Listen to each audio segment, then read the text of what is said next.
Queridos, hoje pela manhã nós não iniciamos a nossa devocional, o culto devocional, a mensagem, com esse texto da Palavra de Deus como estava programado. Deus colocou outra coisa no nosso coração e Deus certamente falou ao nosso coração nesta manhã. Porém, hoje à noite, de maneira muito especial, eu gostaria de expor na sequência daquilo que nós estamos expondo no livro de Daniel. O livro de Daniel é um dos livros mais importantes da Antiga Aliança, do Antigo Testamento, da Bíblia toda, sem dúvida alguma, porque ele tem um tema, e um tema muito claro: Deus reina acima de tudo e acima de todos.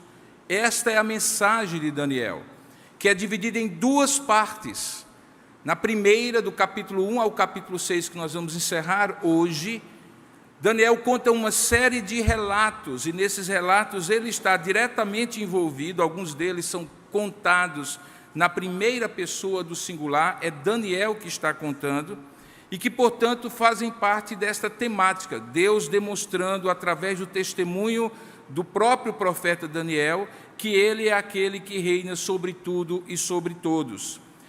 Interessante que Daniel não está contando esses relatos na sua casa, no conforto da sua casa em Jerusalém. Como você deve saber, Daniel e uma leva muito grande de judeus foram levados cativos por volta do século 7 a.C.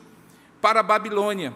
Daniel está escrevendo a sua profecia no exílio, no lugar de tormento para eles, afastados do templo do Senhor, onde não podiam mais adorar, templo esse que foi destruído, assim como as muralhas de Jerusalém.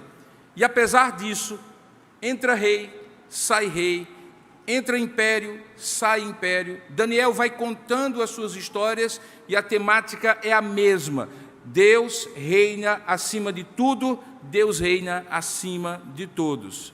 Ele conta várias histórias com Nabucodonosor, com o neto de Nabucodonosor, Belsazar, e agora ele vai contar uma história com um rei chamado Ciro, do grande império Medo-Persa, um dos maiores impérios da antiguidade, e que acontece depois daquele episódio. Lembra da última vez que eu ministrei em Daniel, em que Belsazar, o rei, sem nenhum temor a Deus, resolve pegar lá no depósito da tesouraria do Deus dos babilônicos, os instrumentos, as taças, os utensílios roubados do templo naquela tomada de Jerusalém, e resolve servir vinho e bebidas fortes e fazer um grande banquete com mulheres, com prostituição, tentando demonstrar a estabilidade de um reino que já estava colapsando.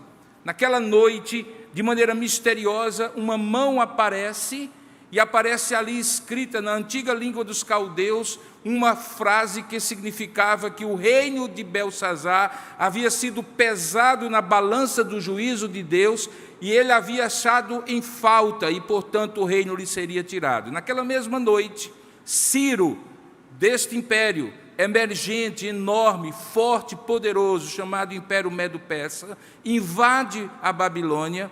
Belsazar morre naquela mesma noite, e agora o rei, que está de plantão naquele mesmo trono humano, é agora o grande rei Dario. E o rei Dario é mais um diante de quem Daniel agora vai dar um testemunho que demonstra que Deus reina sobre tudo e sobre todos, contando uma história que talvez seja o ápice da história de Daniel, aquela história que toda criança no departamento infantil conhece. Se você perguntar a uma criança qual foi a história do rei Davi, que você lembra, ele vai dizer assim: quando ele venceu o gigante Golias. Se você perguntar a alguém qual foi a grande história de Moisés, ele vai dizer quando ele abriu o Mar Vermelho. E quando alguém pergunta qual foi a grande história de Daniel, foi quando ele estava na cova dos leões. E é justamente no meio da cova dos leões que Daniel dá o seu testemunho, que está registrado no capítulo 6, que é o testemunho de que Deus reina sobre todos e sobre tudo. Vamos abrir, portanto, a Bíblia do Senhor, a Palavra de Deus, capítulo 6, verso 1, a partir do verso primeiro da palavra do Senhor. Diz assim o texto que Daniel, inspirado por Deus, registra na Escritura Sagrada. Pareceu bem a Dario constituir sobre o reino a 120 sátrapas que estivessem por todo o reino, e sobre eles 3 presidentes, dos quais Daniel era um, aos quais esses sátrapas dessem conta para que o rei não sofresse dano.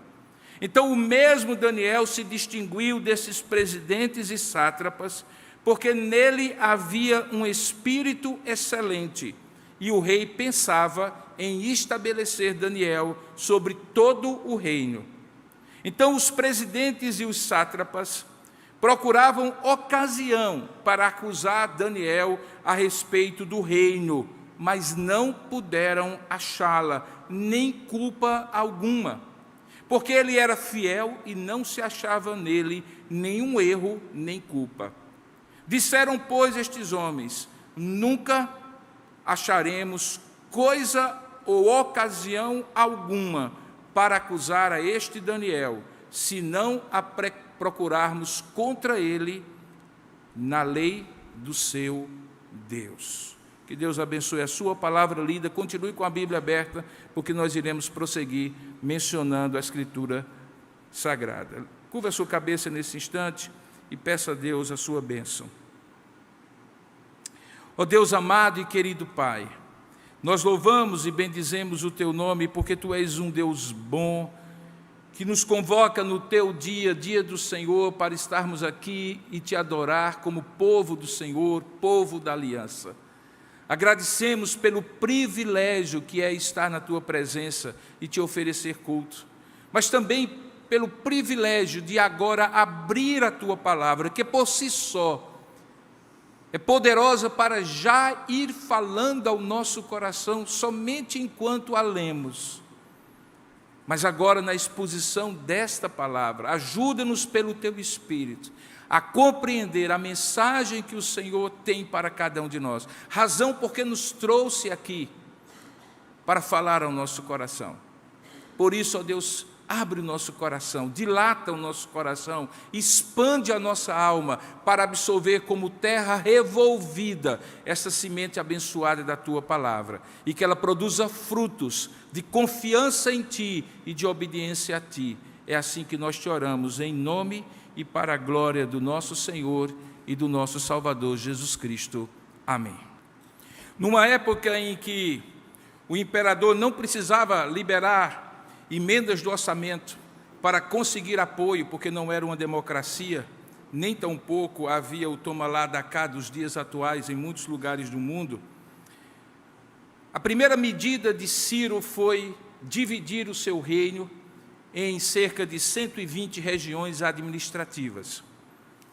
Isso está em conformidade com todos os achados arqueológicos e históricos que demonstram que, diferentemente de outros impérios, o Império Medo-Persa era um império caracterizado por uma grande tolerância às culturas de cada região, que governava muito mais com a ideia de que a coalizão de interesses de cada região iria fazê-la permanecer unida debaixo do rei que a governava, no caso aqui, Dario, em nome do rei Ciro, que era o rei persa da ocasião.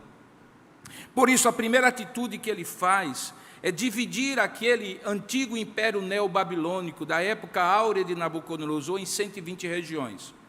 E para se poupar do desgaste natural que todo governo acaba por ter, ele divide também o seu reino em 3 presidências. O texto grego da Septuaginta, quando traduz o Antigo Testamento para o grego, o Antigo Testamento em hebraico, usa a palavra 3 arhers, que significa 3 poderosos, acima daqueles que estavam debaixo deles, os 120 sátrapas. Sátrapas são governadores regionais, de modo que a estrutura do governo ficou mais ou menos assim: 120 que governavam cada um na sua região, e supervisionando todo o reino, 3 presidentes, dos quais um era Daniel. A história diz que quando Ciro entra ali em Babilônia, ele tinha cerca de 62 anos de idade. Isso foi no início do ano de outubro, do mês de outubro daquele ano.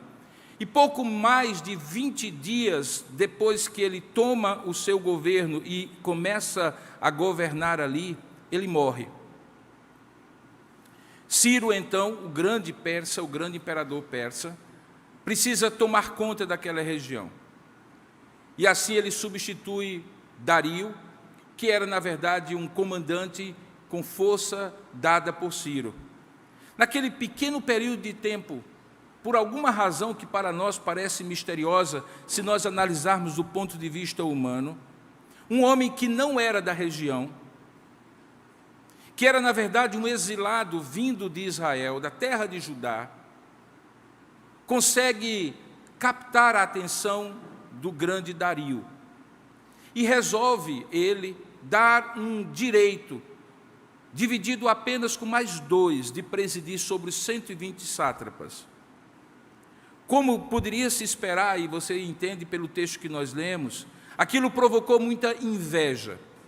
De cara, aqueles que estavam ali, de alguma maneira subordinados a Daniel, começaram a procurar em Daniel alguma falha de caráter, ou alguma coisa que, transgredindo a lei dos medos e persas, pudesse ser, de alguma maneira, motivo de acusação contra ele. O texto diz, como nós lemos, que não se encontrou nada, que Daniel tinha uma vida ilibada, um caráter firme e leal ao seu Deus, mas também capaz de ser leal ao rei que estivesse ali no governo. Se Belsazar, se Nabucodonosor antes, agora também Dario. Talvez essa tenha sido a razão porque em tão poucos dias de governo, Dario resolveu colocar Daniel como um dos 3 presidentes. Mas em qualquer lugar e em qualquer época, quando alguém que não é da terra, que chegou ontem na visão dos locais, é colocado numa posição de poder, de prestígio, imediatamente as intrigas, e diga-se de passagem, as intrigas palacianas se estabelecem. E o texto diz de maneira muito clara que eles procuraram ocasião para acusar, veja aí o verso 4, Daniel a respeito do reino, reino referindo-se ao reino que agora estava dominando aquela região. Mas eles não puderam achá-la, nem culpa alguma, e por isso eles perceberam que só havia uma forma de acusá-lo.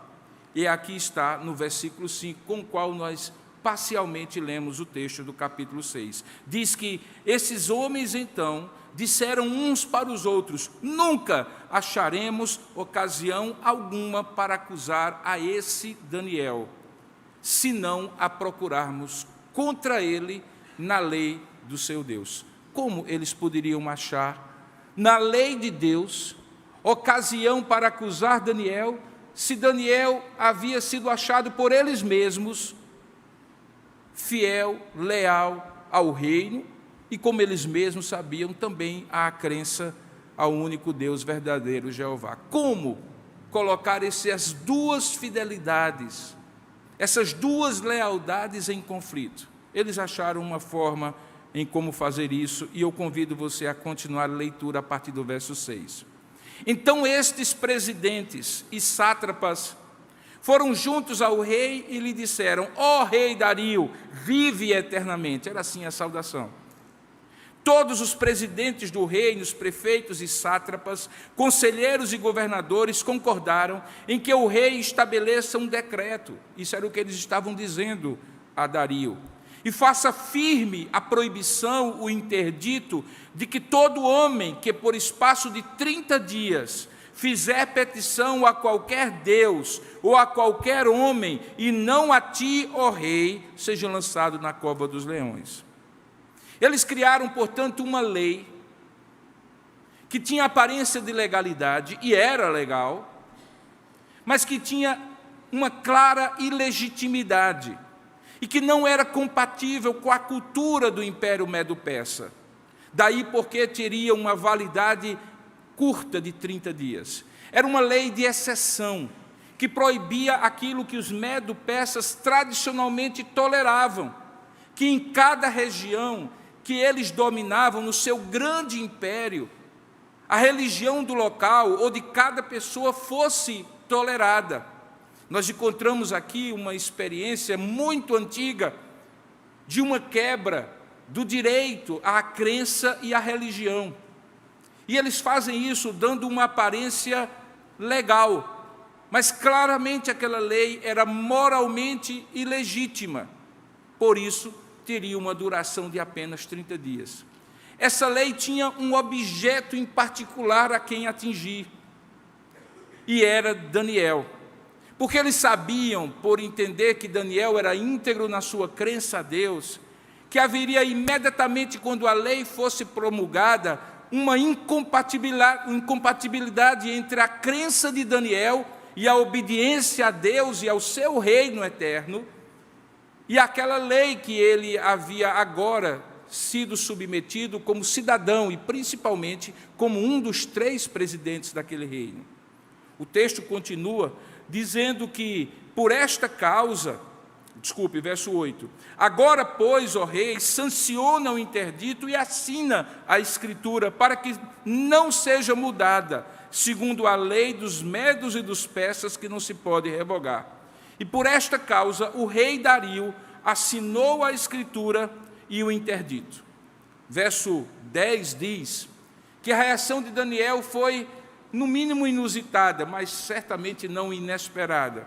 Porque diz que Daniel, quando soube que a escritura estava assinada e a lei vigia naquela ocasião, entrou em sua casa e em cima no seu quarto, onde havia janelas abertas ao lado ou para o lado de Jerusalém, 3 vezes por dia, se punha de joelhos e orava, e dava graças diante do seu Deus. E veja a última frase, como costumava fazer.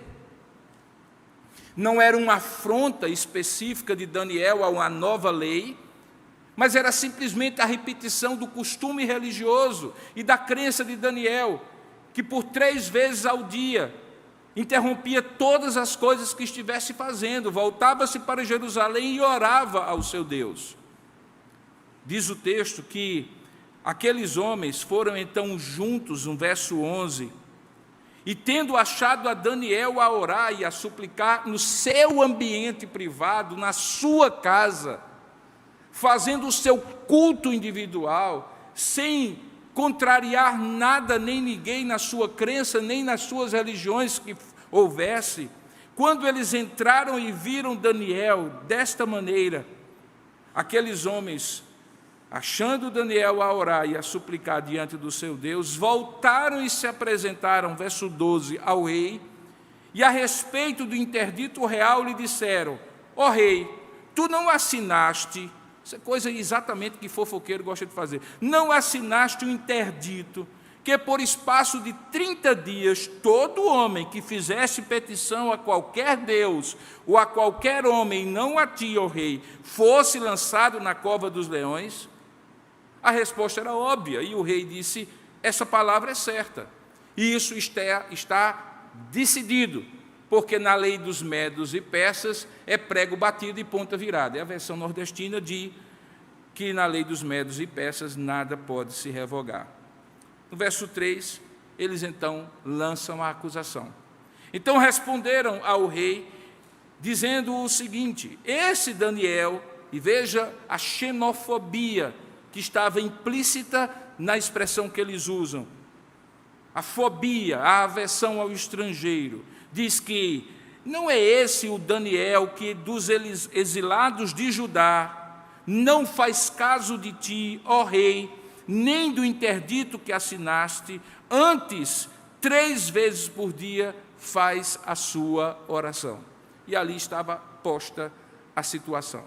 Nós temos então um rei novo no trono, que conhece por poucos dias Daniel, sabe da sua integridade simplesmente naqueles poucos momentos que conviveu com aquele homem, talvez assessorado pelos sábios que disseram e contaram a história daquele homem como um homem fiel e leal aos reis, Nabucodonosor, Belsazar e tantos outros, que confia naquele homem, mas que é levado a um erro de julgamento, por aqueles presidentes e sátrapas e promulga uma lei legal, desculpe a redundância, mas ilegítima, e que contrariava toda a cultura do Império Medo-Persa, contra a própria cultura de Dario, e que fazia com que aquele homem, e só aquele homem, de maneira singularizada, no meio de uma população de milhares de pessoas, se tornasse o alvo de uma perseguição religiosa específica, movida pela inveja daqueles homens e pelo medo que a pessoa de Daniel, prestigiado como estava, pudesse representar para eles.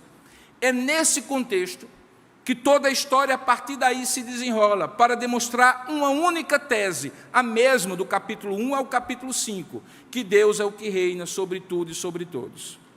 Como ao final da mensagem eu farei a pergunta, eu vou antecipar: o que é que isso tudo tem a ver comigo e com você hoje? Tem tudo a ver comigo e com você hoje.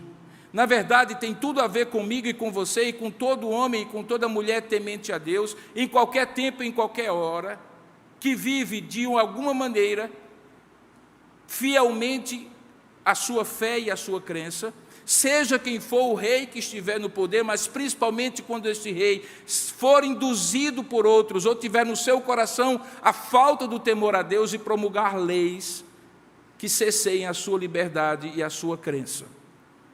Mas mais do que isso, mesmo no seu ambiente da empresa que você trabalha, do órgão que você trabalha, do lugar onde você mora, esse texto também lhe ajudará, ao final da exposição, a entender como Deus reina sobre tudo e sobre todos, mesmo quando você é objeto da inveja de pessoas que temem, assim, gratuitamente a sua presença, simplesmente pelo que você é e pelo prestígio, cargo, função que você possui, ou por aquilo que você faz.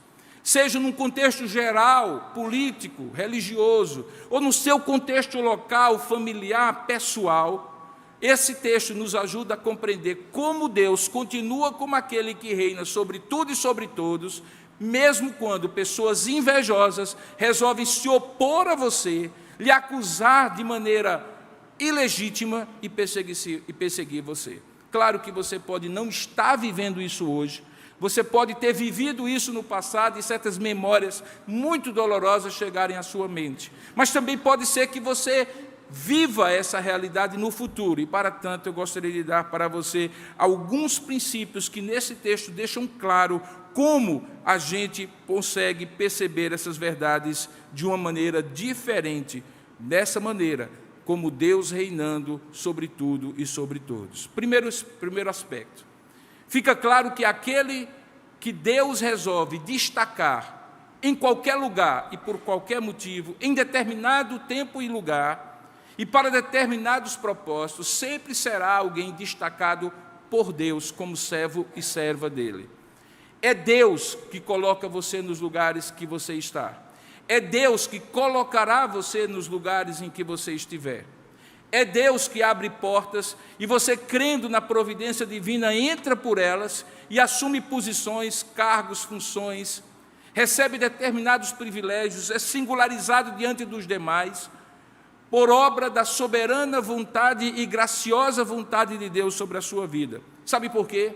Porque Deus é o Senhor do tempo e da história, não apenas de todo o universo. Deus é Senhor do tempo e da história da sua vida.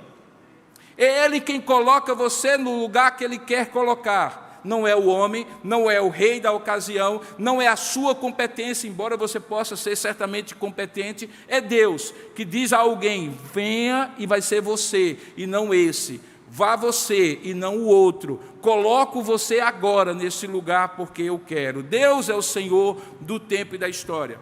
Inclusive do propósito que Ele tem para cada pessoa que está aqui.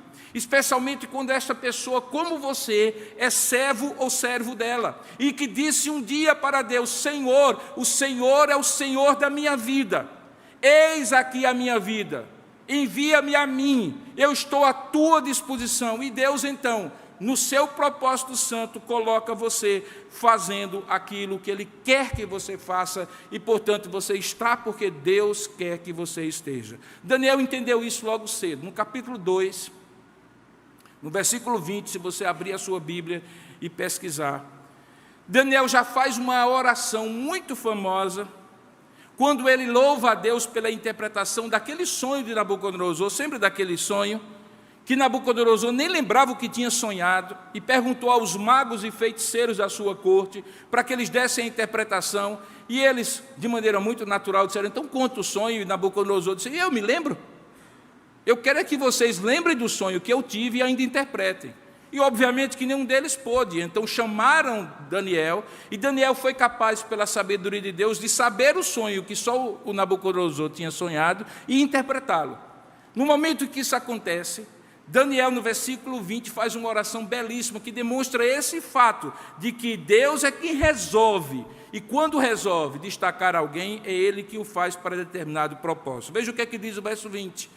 Disse Daniel em oração, seja bendito o nome de Deus de eternidade a eternidade, porque dele é a sabedoria e o poder. É Ele quem muda o tempo e as estações. É Ele quem remove reis e estabelece reis. É Ele que dá sabedoria aos sábios e entendimento aos inteligentes. É Ele que revela o profundo e o escondido. Conhece o que está em trevas e com Ele mora a luz. Principalmente essa parte. É Ele quem remove reis e estabelece reis. É Ele quem dá sabedoria aos sábios e entendimento aos inteligentes. Daniel havia descoberto, e nesta hora ele tinha certeza de que nada, nem um pistolão que houvesse, poderia ser o motivo pelo qual ele era um dos 3 presidentes no novo reino de Dario. Só Deus poderia fazer aquilo.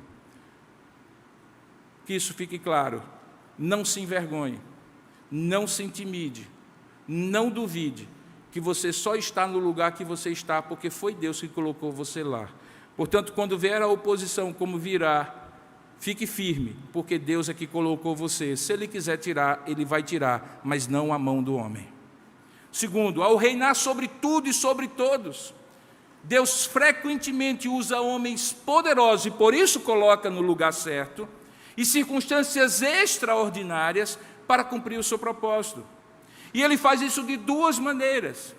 Ele coloca a vontade de prestigiar os servos de Deus, os servos dele, no coração de quem pode prestigiá-los. E, ao mesmo tempo, usa as circunstâncias, mesmo aquelas adversas, para, no limite, deixar claro diante dos opositores que aquela pessoa é o escolhido de Deus. Trocando em miúdos. Quando Deus resolve colocar você, Ele usa pessoas para fazer isso. Mas não são as pessoas que colocam você no lugar, é Deus por meio das pessoas. E quando isso acontece, Ele coloca do mais inusitado, e até mesmo quando outros se levantam contra você, Ele deixa que a situação chegue no limite para demonstrar a esses outros que foi Ele que colocou você neste lugar.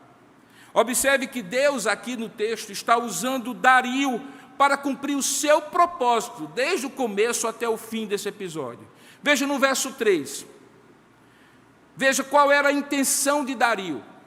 Ele havia colocado 120 sátrapas, 3 presidentes. Um deles era Daniel, mas havia um pensamento secreto no coração de Dario. E qual era? Diz o texto, que o rei pensava em estabelecer Daniel sobre todo o reino. O que Dario estava fazendo? Estava no secreto do seu coração, mesmo sendo um homem ímpio, um rei ímpio, que não temia a Deus, sendo conduzido pelo Deus soberano, que visita o coração do homem e leva todas as coisas a cumprir o seu propósito. Não duvide que um chefe ímpio da sua empresa, que o dono da empresa, quer tema ou não a Deus, que o governante da ocasião, que pensa mandar, vai ser sempre aquele instrumento de Deus para honrar os servos de Deus, mesmo que isso os leve ao limite, como acontece agora. Observe mais ainda, no verso 4, ou melhor, no verso 14, que quando aquela oposição, aquela intriga toda, chega ao rei Dario, é dito que, tendo o rei ouvido estas coisas, ele ficou muito penalizado e determinou consigo mesmo livrar a Daniel, e até ao pôr do sol ele se empenhou para fazer isso acontecer.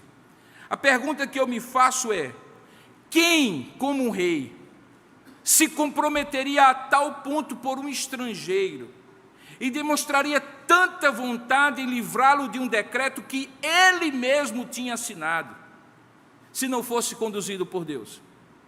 Por que Dario correria esse tipo de risco de inclusive cair em desgraça diante de Ciro e diante dos governadores e sátrapas que davam sustentação política para proteger um único homem, Daniel, um estrangeiro dos exilados de Judá? Quem estava movendo o coração de Dario para tomar Daniel debaixo das suas asas e tentar ao máximo protegê-lo do seu próprio decreto?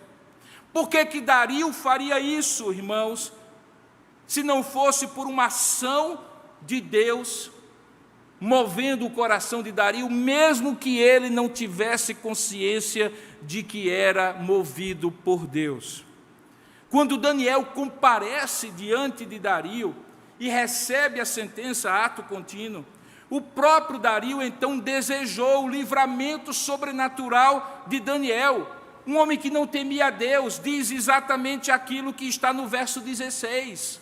Quando depois de tentar livrá-lo com as suas próprias mãos e vendo que não era possível, Daniel ouve do rei Dario: o teu Deus, Daniel, a quem tu continuamente serves, que ele te livre. Quem era o rei que eventualmente, sendo ímpio e pagão, seria um rei como Dario, que suplicaria em última instância que Deus livrasse Daniel se não fosse movido por Deus? E mais, quando diz no próprio verso 18, que isso era algo tão profundamente arraigado nele, que o rei passou a noite em jejum, e não deixou trazer à sua presença instrumentos de música, e até fugiu dele o sono. Quem estava tirando o sono do rei, fazendo-o refletir que o seu decreto era ilegítimo, e queria penalizar o único homem temente a Deus dentre aqueles governantes que ele havia colocado para governar no seu governo? Quem, senão Deus? Não subestime, portanto, o que Deus faz no secreto do coração das pessoas que hoje, mesmo sem saber, são os grandes promotores e patronos do lugar onde você está e da posição que você ocupa. Deus usa pessoas para colocar você lá e usa pessoas para abençoar e proteger você, quer essas pessoas conheçam ou não o Deus que você conhece. Por quê? Porque Deus é o Deus que reina sobre tudo e sobre todos, acima da inveja, da oposição e da perseguição dos homens ímpios e cruéis que levantaram a mão contra Daniel, assim como levantam a mão contra você. Em tudo isso, por quê? Por quê Dario chega ao extremo? Tal era esse agir de Deus no coração, nos bastidores do coração de Dario, que quando chega no verso 19 e 20, depois daquela noite insone, pela manhã, ao romper do dia, levantou-se o rei, diz o texto, e foi com pressa à cova dos leões, onde Daniel havia sido jogado, e chegando-se ele à cova, como se estivesse clamando pela vida, pela sobrevivência sobrenatural de um amigo, de um parente, ele diz, chamando por Daniel com voz triste: Daniel, servo do Deus vivo, será o acaso que o teu Deus, a quem tu continuamente serves, tenha podido livrar-te dos leões? E ao ouvir a resposta de Daniel, verso 23, demonstrando que ele estava vivo, veja o que o texto diz daquele homem. Diz que o rei se alegrou sobremaneira e mandou tirar Daniel da cova, e assim foi tirado Daniel da cova dos leões. Quem estava agindo no coração daquele rei, irmãos? Deus. Não subestime, portanto, o que Deus pode estar fazendo no coração das pessoas que você nem conhece e que pouco conhecem você, mas se Deus mexer no coração delas, elas vão ser as pessoas que vão manter você onde você estiver, para cumprir o propósito que Deus tem para você. O mesmo propósito que fez Deus usar outras pessoas, o próprio rei no caso, mas na sua vida outras pessoas para colocar você onde você está. Não subestime isso. Não são os inimigos de Daniel que controlam a história, o tempo, não é o próprio Daniel, e nem é os inimigos do rei Dario que controlam o tempo, e nem mesmo o próprio rei Dario que controla o tempo e a história. É Deus. No meio daquela intriga palaciana, Deus coloca o rei que havia decretado que morreria qualquer um que adorasse e orasse a outro Deus, e que para cumprir a sua palavra deixou Daniel ser jogado na cova dos leões. Esse mesmo rei se entristece uma noite inteira, imaginando como de maneira sobrenatural Deus haveria de livrar Daniel. E pela manhã cedo vai lá com a angústia e a ansiedade de ver Daniel vivo, e ao vê-lo se alegra sobremaneira, e imediatamente diz: algo sobrenatural aconteceu. Nesse caso, o interdito está suspenso, tira-o da cova. Quem é que faz isso, senão Deus, que move os corações dos homens, mesmo quando você não percebe? Mais do que isso, Deus usa até mesmo quando as circunstâncias adversas chegam no limite e você perde toda a esperança, para demonstrar que a vontade dele vai prevalecer. Eu fico sempre pensando o seguinte: se Deus ia fazer isso, e estava movendo o coração de Dario para fazer isso, não poderia Deus livrar o próprio Daniel de entrar na cova dos leões? Sim. É a mesma pergunta que me faço quando vejo o Salmo 23 dizer que Deus é o Deus que nos acompanha no vale da sombra da morte. Melhor seria que o vale nem houvesse, e nós não tivéssemos que passar por ele, nem Daniel por entrar na cova dos leões. Mas por que Deus deixa as situações e as circunstâncias chegarem no limite? Por que nós somos salvos e algumas vezes na peinha de nada? Por que todas as coisas até o último minuto, até a prorrogação do segundo tempo da decisão, estão contra você, e Deus miraculosamente, sem ajuda de VAR nenhum, faz com que o seu time ganhe? E o time é você. O propósito é dele, e o campeonato é dele, e você vai ser o campeão. Por quê?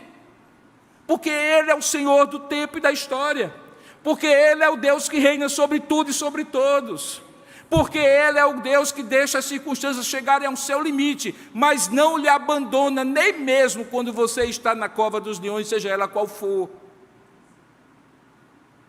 Essa história é para encorajar a fé de tantos que depois olham para Daniel e conseguem ver em Daniel, como eles, alguém que foi posto numa condição excepcional, e que Deus preserva no limite, usando homens que nem o temiam. O terceiro aspecto dessa história é que, se por um lado, quando você é colocado, é Deus que coloca, que se por outro lado, Deus usa pessoas para lhe colocar no lugar em que você está, e lhe preservar até levando as situações ao limite, tão certo como tudo isso é verdade, fique certo de uma coisa: todas as vezes, todas as vezes, que Deus tem um propósito de fazer um servo ou uma serva dele prosperar e ser prestigiado em qualquer campo da vida, haverá todas as vezes, inveja, oposição e perseguição contra esse servo de Deus, contra essa serva de Deus.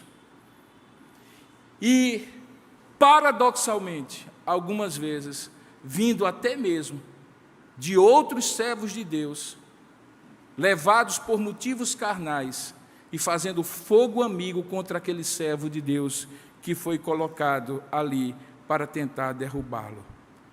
Então, a despeito de quem você seja, de onde você estiver, em qualquer época que Deus singularizar alguém e disser assim: você vai cumprir essa missão, e você vai ser essa pessoa a quem eu vou prestigiar diante dos olhos de todos, haverá inveja, haverá oposição, haverá perseguição, com você, com Daniel e com qualquer pessoa.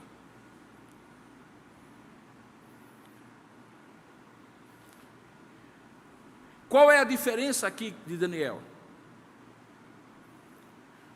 E que torna essa história ainda mais maravilhosa. é que algumas vezes a perseguição, a inveja e a oposição é até justificável. Há servos e servas de Deus que se envaidecem com a posição que recebem e dão motivo para a inveja. Há servos e servas de Deus que se ensoberbecem com a posição que recebem e mudam e passam a tratar as pessoas como inferiores a elas.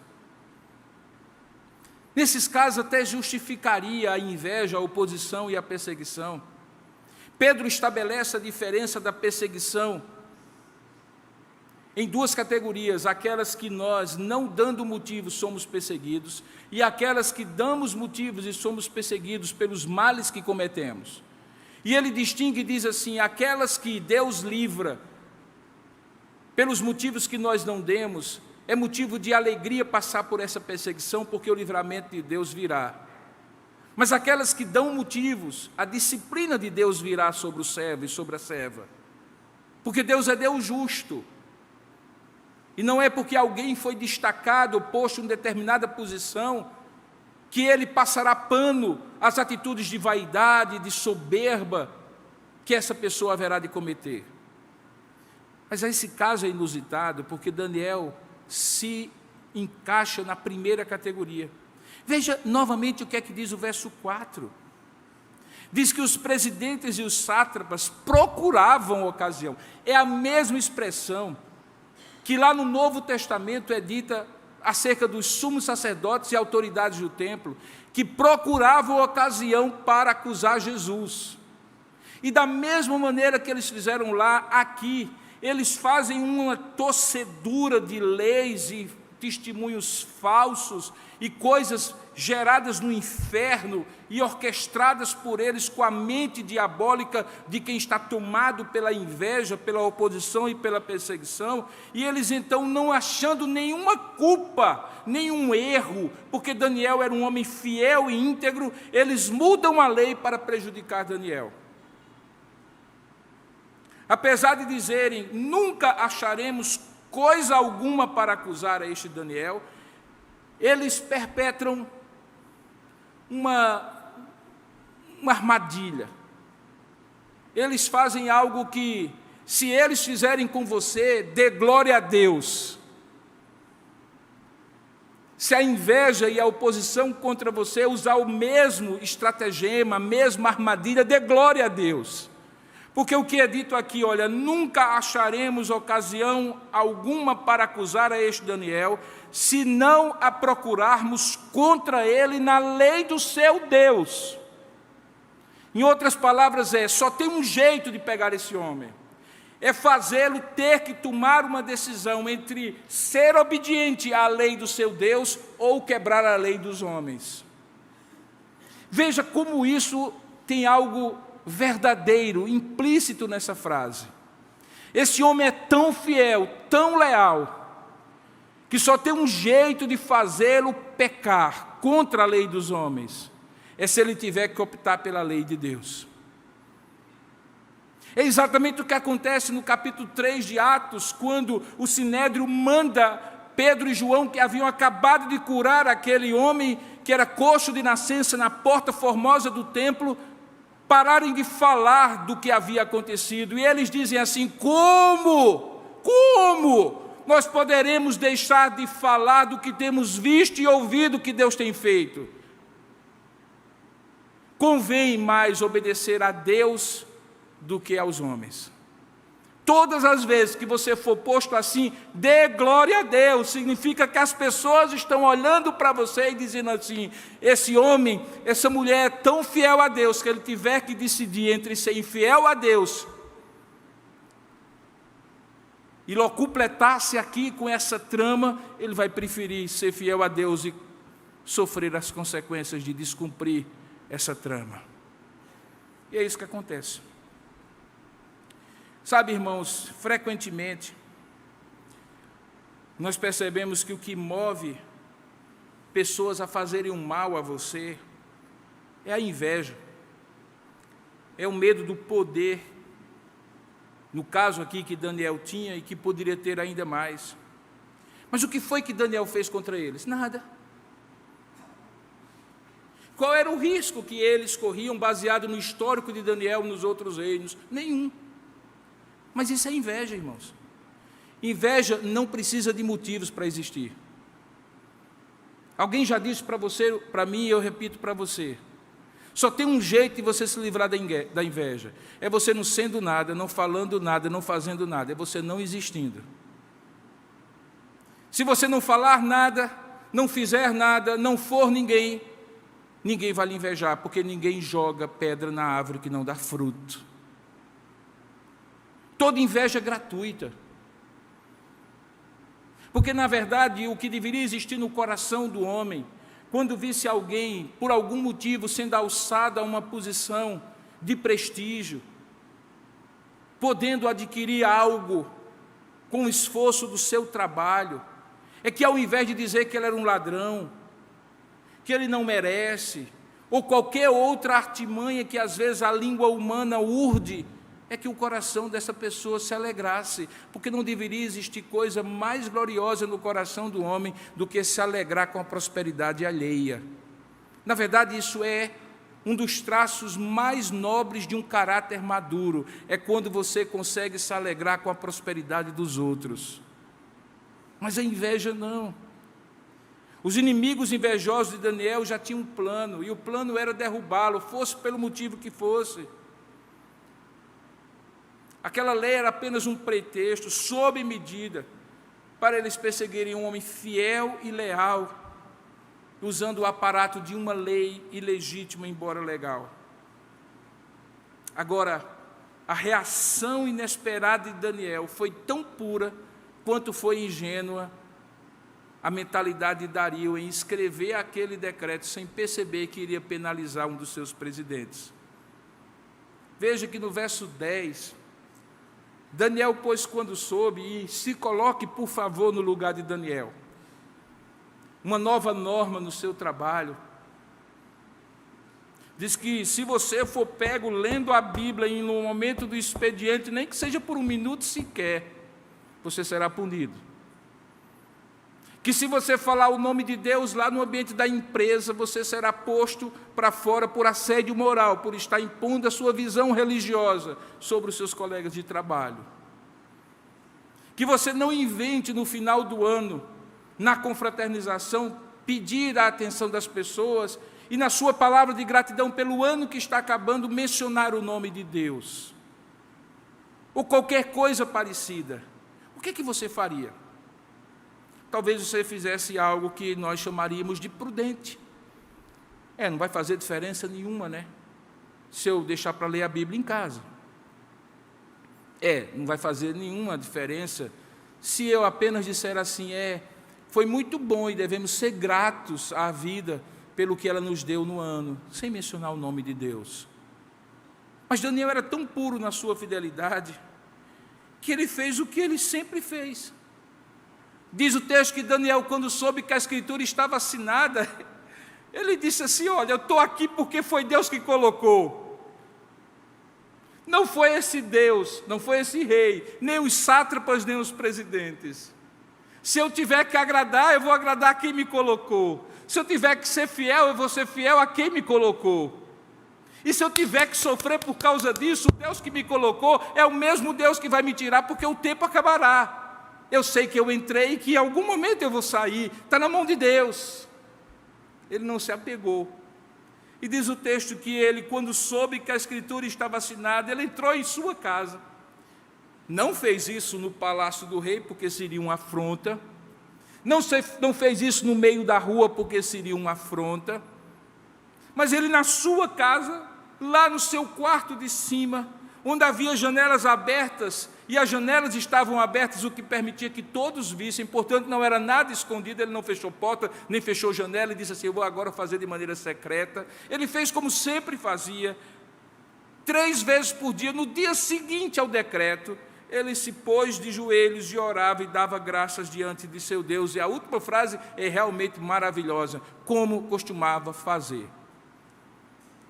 Deixa eu lhe dizer uma coisa, lealdade e fidelidade a Deus é provada, não quando as coisas apertam, Mas quando elas apertam e você mantém essa lealdade e essa fidelidade que você tem para com Deus quando as coisas estão mais fáceis para você. Você não é testado na sua lealdade, na sua fidelidade quando as coisas apertam. Porque quando as coisas apertam, se você não tiver costume de ser leal e fiel a Deus, você não será na hora do aperto. Daniel foi leal a Deus na hora do aperto, porque ele foi acostumado a ser leal a Deus quando tudo estava venturoso e favorável a ele. Ele fez como de costume.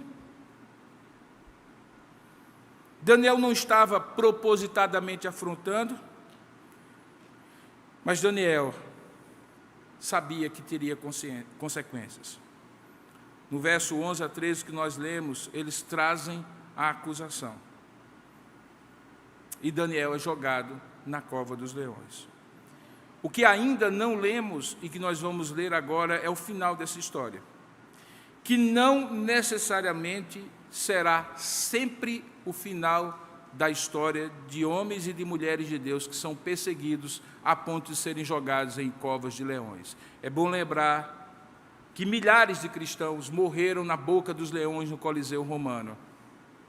Então isso que aconteceu aqui é uma prova de que Deus pode livrar. Mas como os amigos de Daniel tinham contado e tinham dito a Deus daquela outra ocasião, quando foram lançados na fornalha de fogo, se Deus livrar, ótimo. Se Deus não livrar, ótimo, porque Ele continuará sendo o nosso Deus. Daniel tem essa mesma atitude. Então, por favor, não tome esse texto como uma garantia de que Deus vai lhe livrar das consequências de você ser fiel e leal a Deus. Em alguns momentos você pagará e pagará caro. E ouvi muitos na história da igreja, ainda nos dias de hoje há, que pagam com a própria vida. Diz o texto que, depois do rei, verso 23, se alegrar sobremaneira e mandar tirar a Daniel da cova, e ele ter sido tirado, e nenhum dano ter se achado nele, porque ele crera no seu Deus. Diz o verso 24, que ordenou o rei, e foram trazidos aqueles homens que tinham acusado a Daniel, e foram eles, sim, lançados na cova dos leões. Eles, seus filhos e suas mulheres. Coitadas, as mulheres pagaram também o pato. E ainda não tinham chegado ao fundo da cova, e os leões já se apoderaram deles, e lhes esmigalharam todos os ossos. Mas o melhor está agora, no verso 25. Então o rei Dario escreveu outro decreto a todos os povos, nações e homens de todas as línguas que habitavam em toda a terra, obviamente dentro do poderoso império que ele dominava. Paz vos seja multiplicado. Agora eu faço um decreto pelo qual em todo o domínio do meu reino os homens tremam e os homens temam perante o Deus de Daniel, porque Ele é o Deus vivo e que permanece para sempre, e o seu reino não será destruído e o seu domínio não terá fim. Ele livra, Ele salva, Ele faz sinais e maravilhas no céu e na terra, pois foi Ele quem livrou a Daniel do poder dos leões. E como consequência, Daniel, pois, prosperou no reinado de Dario e no reinado de Ciro, o persa. Deus recolocou as coisas nos lugares e fez Daniel prosperar como Deus havia proposto de prosperar. Agora, queridos, nesse momento da mensagem, e já diante do risco de você dizer assim, e que eu já lhe adverti que não deveria pensar dessa maneira, que Deus vai livrá-los sempre. O que é que você precisa talvez aprender com Daniel, como servo de Deus? O que fazer diante da inveja, da oposição e da perseguição, daqueles que, de maneira ilusória, supostamente estão no controle e pensam que podem fazer tudo o que eles quiserem contra os servos de Deus, sem qualquer temor a Deus? Será que há alguma coisa que possa ser feita para não ser vítima da inveja, da oposição e da perseguição dos outros? Há maneiras de lutar contra isso? À primeira pergunta eu lhe respondo: não há nada que você faça que possa ser assim, indulto salvo-conduto, melhor dizendo, para você não ser invejado. Como eu disse, é só você não falar nada, não fazer nada, não ser nada. Infelizmente, a inveja é a bile do coração humano, é o amargor daquele que deseja estar no lugar que você está, fazer o que você está fazendo e ser prestigiado como você está sendo prestigiado. Normalmente ele se traveste de bajulação. Cuidado com os bajuladores. Normalmente bajuladores são invejosos disfarçados. Eles se achegam a você para que você baixe a guarda e ache que aquele elogio é sincero e consigam ter a manipulação das suas emoções e das suas reações no cargo em que você está. Portanto, se há alguma coisa que você pode fazer para logo perceber a inveja, é através da bajulação. Na verdade, alguém sempre me pergunta: pastor, eu nunca entendo, como é que a inveja afeta a gente? Existe olho gordo, pastor? E nós, como servos de Deus, sofremos do olho gordo, da inveja dos outros? Eu particularmente acredito, irmãos, piamente em meu coração, que mesmo que exista esse chamado olho gordo, essa inveja, que eventualmente faça alguém desejar o mal contra você, se Deus é por nós, quem será contra nós? Se ele invocar maldição sobre você, o Deus que lhe abençoou com toda sorte de ricas bênçãos espirituais das regiões celestiais, já lhe abençoou. E, portanto, nada de Deus pode ser revogado, nem mesmo pelo inimigo de Deus. Isso não significa dizer que você não pode ser afetado pela inveja. E eis aqui a maneira como a inveja lhe afeta. É porque se por um lado o bajulador se aproxima para fazer você baixar a guarda, essa mesma língua da bajulação também é a língua da intriga, que fala mal de você a outras pessoas de maneira dissimulada, que coloca dúvidas sobre o seu caráter, sobre suas intenções no coração de pessoas, essas sim que podem afetar a você. O que aconteceu aqui foi uma inveja que instrumentalizou Dario, o rei. Existem invejas que instrumentalizam o chefe da sua repartição, o dono da sua empresa, o colega que senta ao seu lado, que de tanto ouvir de maneira dissimulada algo contra você, começa a ter atitudes diferentes com você. E ao invés de ser um apoiador, se torna um detrator silencioso que em determinado momento, tendo o poder e tendo a condição de fazer, lhe prejudicará. Portanto, a inveja é emitida pela palavra dissimulada, pela palavra detratora de pessoas a pessoas, e sendo estas últimas aquelas que podem lhe afetar. Cuide bem de não deixar espaço entre você e as pessoas que têm poder sobre você. Todas as vezes que você deixa espaço entre você e as pessoas que podem lhe abençoar e também podem lhe prejudicar, aquele espaço é usado como uma cunha pelo invejoso, que abre ainda mais a distância e dissemina naquele lugar ali dúvidas, suspeitas contra você. É preciso não dar brecha, é preciso estar colado, estar junto, fortalecer os vínculos com as pessoas que você precisa delas para fazer aquilo que você foi colocado por Deus para fazer. Porque se você deixar espaço, a cunha da inveja separará até mesmo os maiores amigos, diz o livro de Provérbios. Finalmente, se Deus é o único Deus que reina sobre tudo e sobre todos, o que Ele costuma fazer para colocar as coisas nos seus devidos lugares? E o que nós temos por certeza que Ele fará de maneira perfeita na consumação de todas as coisas, para demonstrar que Ele, somente Ele, reina sobre tudo e sobre todos? Especialmente quando pessoas ímpias têm a ilusão e a pretensão, a afronta a Deus, de querer sentar no trono de Deus e fazer o mal indiscriminadamente, inclusive contra servos de Deus. O que é que Deus faz aqui e agora? E o que é que Deus promete fazer no futuro? Aqui e agora, Deus frequentemente chama o feito à ordem. E às vezes Ele leva até o extremo para que você veja que na última hora será a mão de Deus que vai lhe livrar. Algumas vezes, sabe o que acontece? Você começa a ter oposição. Você identifica que a sua função, o seu lugar, a sua posição começa a balançar. E você então faz aquilo que o coração humano, carnal, normalmente faz. Você busca aliados. Então, se alguém fala mal de você e você identifica quem é a pessoa, você começa a falar mal da pessoa às outras. Você começa a engrossar as fileiras do seu time e você entra no jogo. Em outras palavras, o que você está dizendo basicamente é o seguinte: eu não creio e nem eu confio que o meu único aliado, que realmente eu preciso que esteja do meu lado, é Deus. Eu preciso juntar aliados. E aí, às vezes, Deus deixa que o caldo entorne.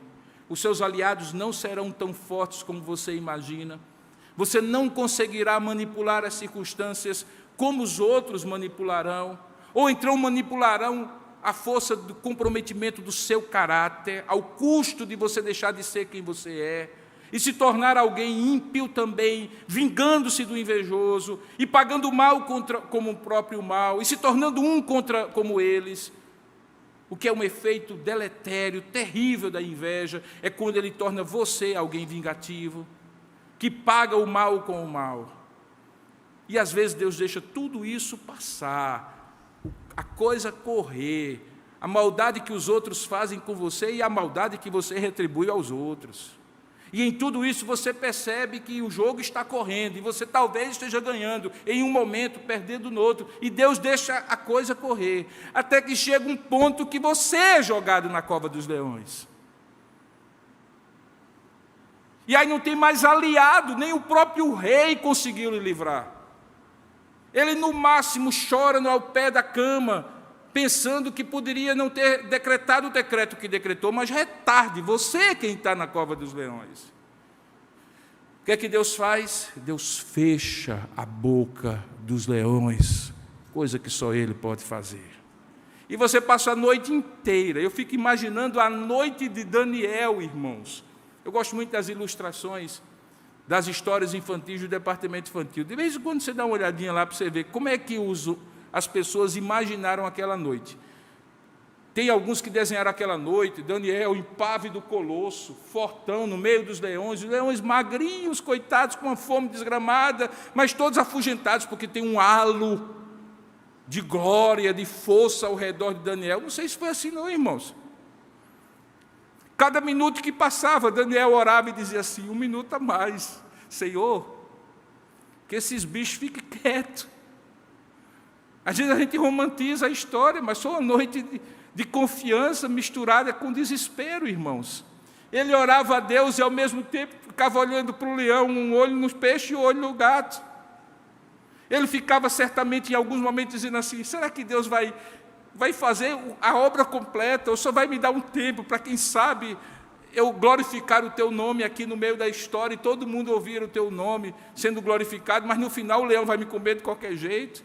E passa 1 hora, e passa 2, e passa 3, e passa 4, os sentimentos contraditórios no coração de Daniel, até que a luz raia, um novo sol aparece, e ele é livrado. E aí ele percebe: rapaz, era muito melhor desde o começo, como de certo seria o melhor a fazer, que eu confiasse somente em Deus. E foi isso que ele fez.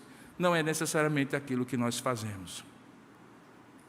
Quando Deus leva você ao limite, e todas as suas armas carnais não são suficientes para lhe proteger contra invejosos, opositores e perseguidores, você vai ter que aprender a lição, que no limite, só Deus reina sobre tudo e sobre todos. Só Deus livra o homem, só Deus estabelece reis, só Deus remove reis, só Deus dá emprego, só Deus tira emprego, só Deus dá promoção, só Deus tira promoção. Só Deus faz-nos passar por tempos de provação. Só Deus nos livra da provação. Só Deus, e só Deus, porque só Deus reina sobre tudo e sobre todos. Então, eis aqui algumas lições. Se Deus resolver destacar você de alguma forma, em determinado tempo e lugar, e para determinado propósitos, dê glória a Deus. Pensa assim, Deus está lhe dando, não é um iPhone de última geração, Deus está lhe dando uma oportunidade de glorificar a Deus por intermédio do iPhone de última categoria ou preço. Se Deus lhe dá uma posição, é meio, não é fim em si mesmo. Se Deus lhe dá uma ordem para colocar você em determinado lugar, é meio, não é fim. Reconheça que é Ele quem fez, e não seus próprios méritos. Não se torne ensoberbecido, vaidoso. Não detrate as pessoas, não faça com que as pessoas se sintam inferiores a você, só porque você tem o cargo que você tem. Isso lhe ajudará a não dar lugar à vaidade, a permanecer humilde, sabendo que o homem não tem nada se do céu não lhe for dado. Deus prova os seus servos não pelos castigos que Ele dá, mas pelos privilégios e bênçãos que Ele lhe oferece, para testar o seu coração, para saber se ele é um coração humilde e simples, e não um coração orgulhoso e pretensioso. O problema, irmãos, não é ser rico, não é ser famoso, não é ser poderoso, se tudo, obviamente, for obtido com honestidade e vier das mãos graciosas de Deus. O problema é se você se tornar autossuficiente, orgulhoso e vaidoso por causa disso tudo, como se tudo isso tivesse sido feito por sua inteligência e competência. Eu já encontrei homens muito poderosos e simples, e pessoas que vieram do nada, e só porque tiveram um pouquinho assim de poder, um pouquinho assim de melhor condição, se tornaram tão autossuficientes, tão vaidosos, que eu fico imaginando se eles tivessem a riqueza e o poder de certas outras pessoas, como eles seriam insuportáveis. Portanto, se Deus resolver destacar você de alguma forma, use isso para a glória de Deus e preserve o seu coração. Conserve o seu coração humilde na presença de Deus. Saiba de uma coisa, o teste será o teste do seu coração. Você pode até não fazer muitas coisas, mas se você se tornar um homem ou uma mulher íntegra, como você sempre foi, continuar sendo. Se você se tornar fiel e continuar sendo. Se você continuar sendo humilde, sincero, tratando as pessoas com urbanidade, com nobreza, como se elas fossem superiores a você, o teste será vencido, porque Deus terá transformado o seu coração pelo privilégio que Ele deu a você. Aprenda também, em segundo lugar, a agradecer a Deus, não apenas ao próprio Deus, mas agradecer a Deus, agradecendo aos homens que Ele usou para lhe colocar onde você está, para que você cumpra os propósitos dEle em sua vida. Aprenda, portanto, irmãos, a identificar, reconhecer e honrar as pessoas que se deixaram usar por Deus como instrumentos na sua vida. Pior do que a vaidade e o orgulho é a ingratidão. É a ingratidão. A ingratidão é um veneno. Ninguém aguenta viver perto de pessoas vaidosas, orgulhosas e ingratas. Gente que não olha para trás e não lembra que não teria chegado onde chegou se não fosse fulano, cicrano e beltrano. E depois que chega, esquece dos degraus que Deus usou para você chegar onde chegou. Você subiu nos ombros de outros, que se deixaram ser ombros pelos quais você alcançou os lugares onde você está. A lealdade que Daniel teve aos reis. Preste bem atenção, a história desse homem, irmãos. A história desse homem é maravilhosa. Esse homem entrava rei, saía rei. Ele continuava fiel a Deus, porque cria que Deus era rei acima de tudo e de todos, mas ele era leal ao rei de plantão. Se fosse Nabucodonosor, Nabucodonosor. Se fosse Belsazar, Belsazar. Sabe por que ele fazia isso? Porque ele compreendia que fosse um ou fosse outro, Deus havia colocado ele no palácio para prestar o melhor serviço ao rei que estivesse de plantão. Ele não era do tipo que fazia patotinha do chefe que passou contra o chefe que está. ou do chefe que quer tomar o lugar do chefe que está e usa você como opositor dentro da repartição da empresa ou do que for. Daniel não fazia o uso desses expedientes. Quarto lugar, seja qual for a situação, pode se preparar para a inveja, pode se preparar para a oposição, pode se preparar para a perseguição na medida direta e proporcional da altura em que você é colocado. Pode se preparar, porque quanto maior o privilégio, maior a responsabilidade. Se você não quer cobrança dos deveres e das atitudes que você tem que ter com a posição que Deus lhe colocou, então abra mão dela. Abra mão dela.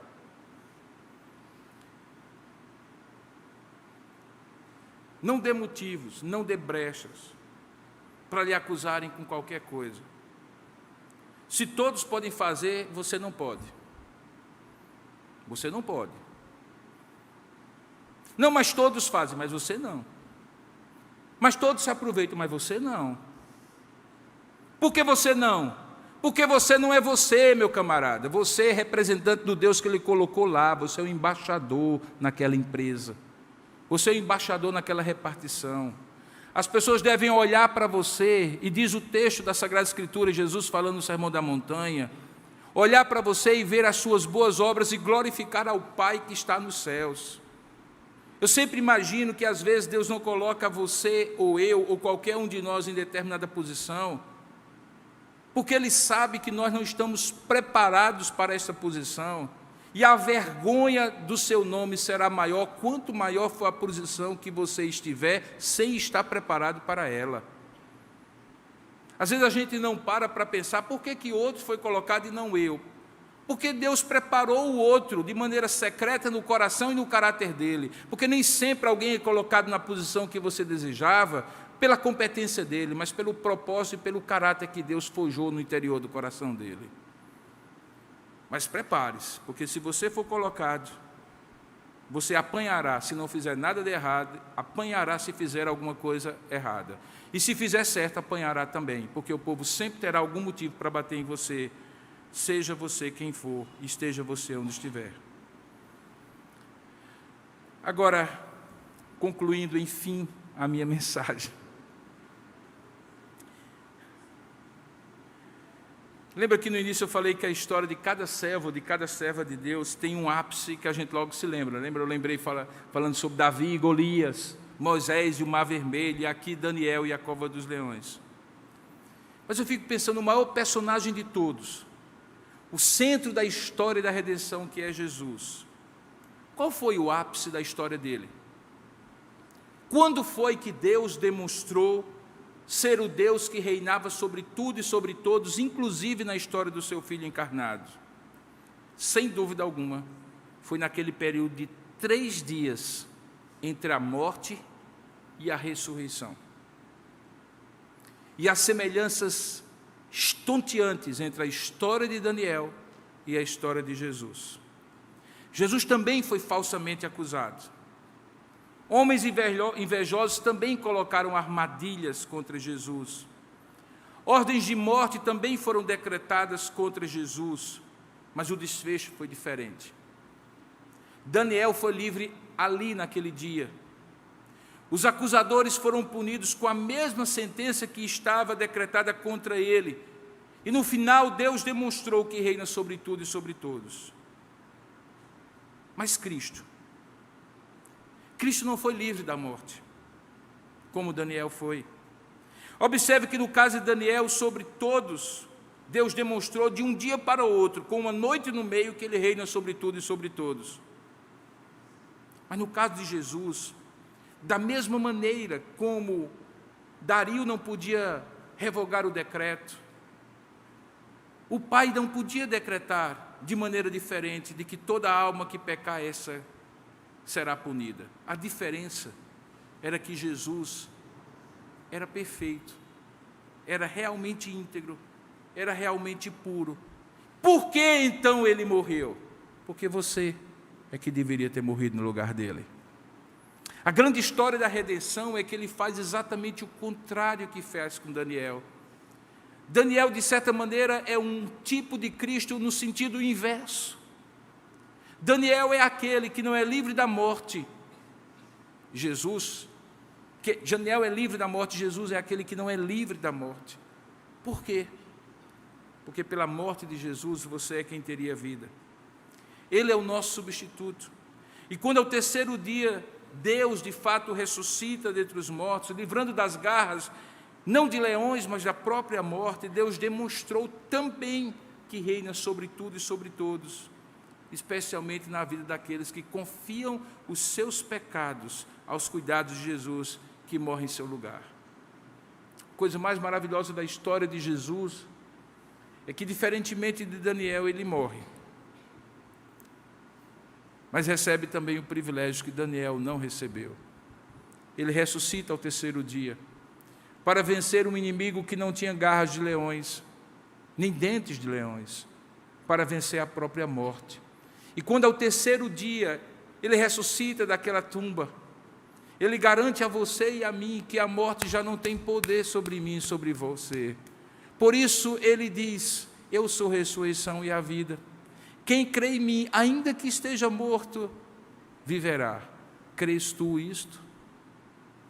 Perceba que nem sempre nós somos livres da morte, mas nós temos certeza da ressurreição, algo que maravilhosamente Daniel nem precisou passar, mas passará um dia, quando na última trombeta da consumação final, do último dia, os mortos ressuscitarão primeiro, e junto com aqueles que estiverem vivos, encontrarão para um reino eterno, onde Deus será rei sobre tudo e sobre todos, sem nenhuma oposição de quem quer que seja, nem mesmo do grande usurpador.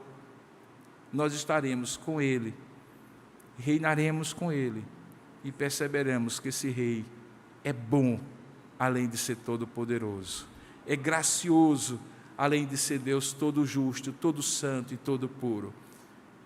É um rei que reina sobre tudo e sobre todos. A partir da próxima exposição não haverá mais histórias, haverá profecias. Algumas delas que projetam o olhar do leitor, de Daniel, para o futuro, inclusive futuro nosso, coisas que ainda haverão de acontecer. E nós aprenderemos também nessas profecias que Deus está ensinando que reina sobre tudo e sobre todos. É como se Daniel, ali no meio da história, olhasse para trás e lembrasse das histórias que viveu. Lá Deus reinou sobre tudo e sobre todos. Deus lhe dá visões e profecias. Ele olha para o futuro e no futuro Deus demonstra a Daniel que reina sobre tudo e sobre todos. Portanto, eu lhe convido a continuar acompanhando a exposição de Daniel, aprendendo essa verdade maravilhosa que transforma a vida de cada um de nós. Vamos orar nesse momento? Ó Deus amado, ajuda-nos a entender, compreender, crer, confiar e obedecer a essas verdades. Ajuda-nos a fazer isso, ó Deus, com a dimensão e a certeza de que o Senhor reina, não apenas na vida de Daniel, mas reina sobre tudo, sobre todos, na nossa própria vida. É assim que nós oramos, em nome e para a glória do Senhor Jesus. Amém.